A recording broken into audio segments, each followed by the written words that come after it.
नाचणी, ज्वारी का नाचणी प्लस ज्वारी ह्यातली नक्की भाकरी कुठली हेल्दी आहे ते आपण पाहूयात. नमस्कार, माझं नाव आहे अलिशा आणि मी आहे क्लिनिकल डायटिशियन.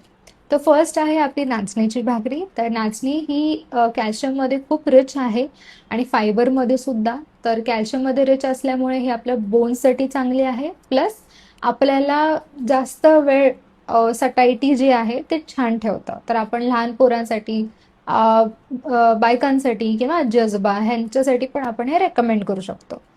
सेकंड आहे ज्वारीची भाकरी, जी आहे रिच फायबरमध्ये आणि अँटीऑक्सिडंट्समध्ये. सो ह्या न्यूट्रिशनल प्रोफाईलमुळे आपलं गट हेल्दी पण ठेवतं, ते ग्लुटेन फ्री पण आहे आणि एनर्जाइज पण ठेवतो through out the day. Third जो आहे, जो माझा खूप फेवरेट कॉम्बिनेशन आहे, जो आहे नाचणी प्लस ज्वारीचा कॉम्बिनेशन.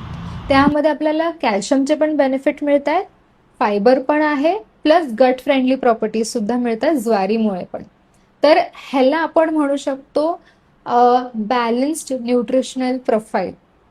आणि प्लस त्याचं सॉफ्ट टेक्स्चर असल्यामुळे पचायला पण हलकं पडतं. तर ह्यातली हेल्दीएस्ट भाकरी कुठली, एकच आहे का, तर असं नाही. तर व्हरायटी असायला पाहिजे जेवणामध्ये. तर कधीतरी रोटेट करू शकता तुम्ही ह्या डिफरंट मिलेट्समध्ये, जे आपण म्हणतो, कधीतरी नाचणीची, कधीतरी ज्वारीची, बाजरीची, कधीतरी कॉम्बिनेशन, या तिन्हीचं कॉम्बिनेशन सुद्धा चालेल, दोन्हीचा सुद्धा चालेल. तर जे तुमच्या गट आणि बॉडीला चांगलं ठरतं, तर त्याप्रमाणे तुमची बॉडी पण तुम्हाला थँक्यू म्हणेल. तर खालती नक्की कमेंट करून सांगा, नक्की तुम्ही कुठली भाकरी जी रोज खाता ते मला नक्की सांगा. आणि हां, लाईक, शेअर आणि सबस्क्राईब करायचं विसरू नका. So thank you. बाय.